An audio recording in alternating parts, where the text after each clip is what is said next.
ঢ্যাঁড়স ঢ্যাঁড়সের তরকারি আজকে।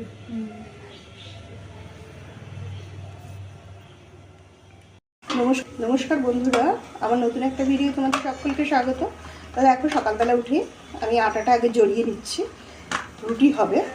আর আজকে ঢ্যাঁড়সের তরকারি হবে। একদিকে আলুটা সেদ্ধ করতে দিয়েছি আর একদিকে ঢ্যাঁড়সটা ভাজতে দিয়েছি। আর ভাজতে একটু মুগের ডাল করব, আর পটল ভাজা হবে, আলু ভাজা হবে। বেলায় মাছ তো হবেই, সকালে এগুলো হবে মোটামুটি। একদিকে আমি ঢ্যাঁড়সটা ভাজতে বসিয়ে দিয়েছি আর আরেকদিকে আলুটা সেদ্ধ বসিয়ে দিয়েছি, ঢ্যাঁড়স আলুর তরকারি হবে বলে।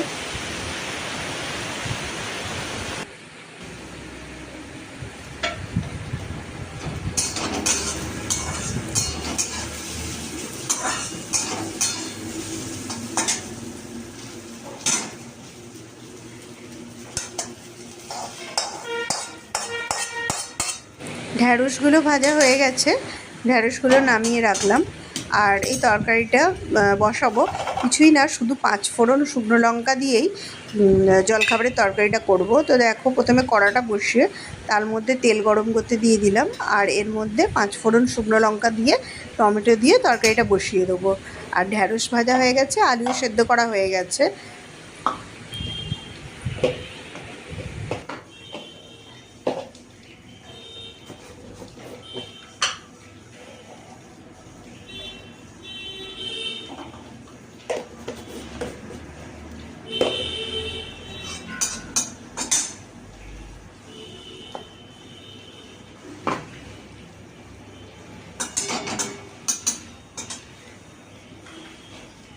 বলছি মা, হলুদটা কোথায় আছে?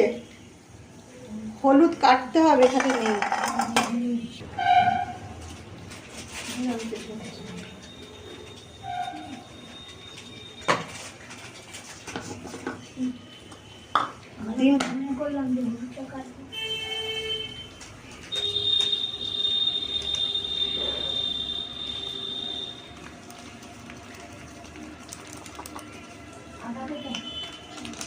বাইরে রেখেছি আটা মাখা।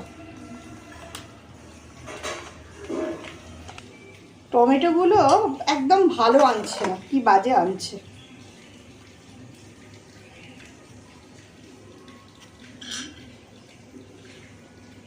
তরকারিগুলো ভালো হবে না।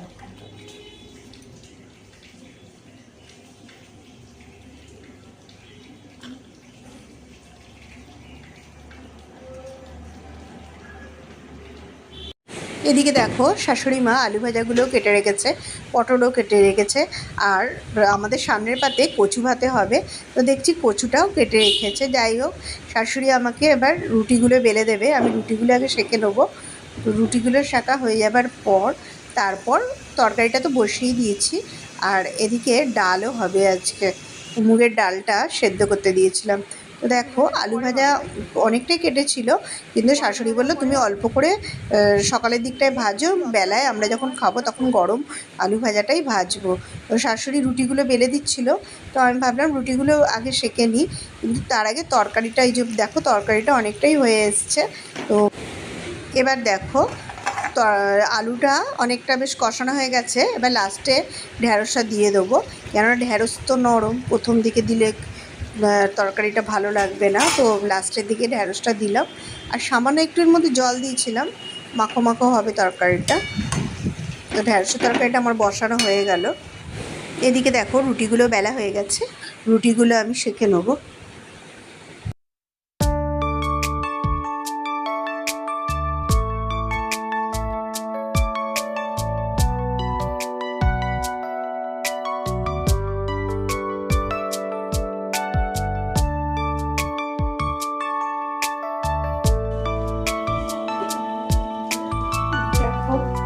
রুটিগুলো আমি সেঁকে নিই।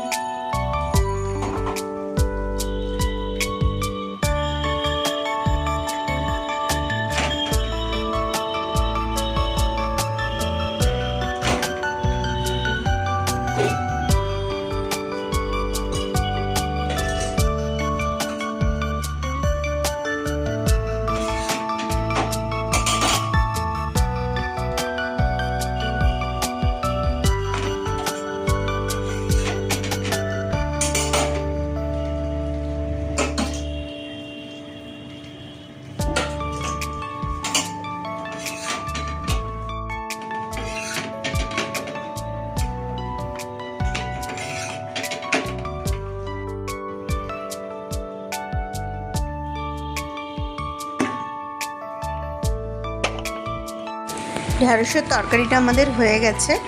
আর আলু ভাজা অনেকগুলোই ভেজে দিয়ে মানে কেটে দিয়েছিল, তো শাশুড়ি বলল তো সকালে অল্প করে আলুটা আর পটলটা ভাজতে, বেলায় গরম আলু ভাজাটা ভাজা হবে। তো দেখো আমি অল্প করে আলু নিয়ে সেই জন্য সকালবেলা আলুটা অল্প করেই ভাজলাম, পুরো আলুটা ভাজলাম না।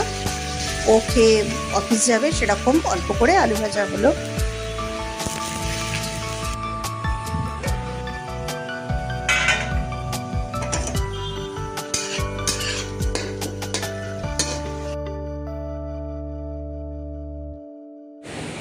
একদিকে পটল ভাজতে দিলাম, পটলগুলো সকালবেলা আমি সবকটাই ভেজে ফেলেছিলাম। আর একদিকে মুগের ডাল সেদ্ধ করতে দিয়েছিলাম, আজকে মুগের ডাল হয়েছিল। তো মুগের ডালটা সেদ্ধ করে আমি দেখো মুগের ডালটা আজকে গরম মশলা ফোড়ন দিয়ে করব, খেতে কিন্তু খুব ভালো লাগে এইভাবে ডালটা করলে। তো দেখো পটলগুলো আমি তেলে দিয়ে এবার একটু ঢাকা দিয়ে দেবো নরম হবার জন্য।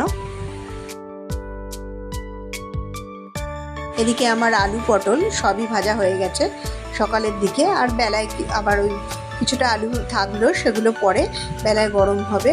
আর এদিকে আমি ডালটা ফোড়ন দিলাম, শুকনো লঙ্কা আর গরম মশলা ফোড়ন দিলাম। মুগের ডালটা এইভাবে করলে খুব ভালো লাগে। আর তেজপাতা দিলাম। আর মুগের ডালটাকে আমি সেদ্ধ করে আগে থেকে রেখে দিয়েছিলাম। আর কাঁচা মুগের ডাল করিনি, একটুখানি খোলায় নেড়ে তারপর সেই ডালটাকে সেদ্ধ করেছি। একটুখানি ডালটা একটু ভেজে সেদ্ধ করলে ডালটা খেতে কিন্তু খুব ভালো লাগে। দেখো ডালটা সেদ্ধ করা হয়ে গেছে, আর আমি এটাকে একটু সাঁতলে নেব।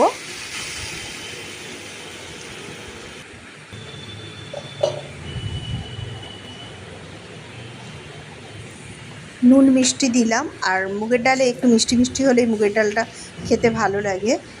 তো মুগের ডালটা আমি একটু মিষ্টি মিষ্টি করি, লাস্টে ঘি দিয়ে নামিয়ে দেবো। বন্ধুরা, ভিডিওটা তোমাদের কেমন লাগলো অবশ্যই জানিও। যদি তোমাদের ভালো লেগে থাকে অবশ্যই লাইক, শেয়ার, কমেন্টস আর চ্যানেলটাকে সাবস্ক্রাইব করে দিও প্লিজ।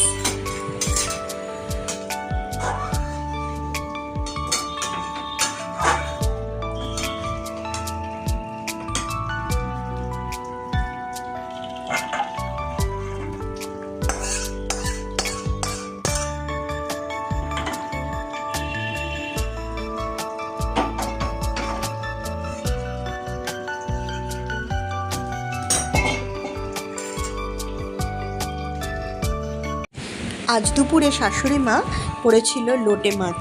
আর লোটে মাছটা কষা কষা মতো ঝুড়ো ঝুড়ো করলে খেতে কিন্তু দারুণ লাগে। আমরা খেতে তো খুবই ভালোবাসি। তা প্রথম পাতেই আমাদের হয়েছিল আজকে কচু ভাতে, গরম ভাতের সঙ্গে কচু ভাতেটা খেতে বেশ ভালোই লাগলো। আর আলু ভাজা, পটল ভাজা হয়েছিল, আর মুগের ডাল, এগুলো তো সকালে হয়েই ছিল। তো সামনের পাতে খেলাম কচু ভাতে, তারপর ডাল আর ডাল দিয়ে আলু ভাজা, পটল ভাজা খাবার পর তারপর খেলাম লোটে মাছ। ও কি দুর্দান্ত লাগে! লোটে মাছ হলে পুরো ভাতটাই উঠে যায়।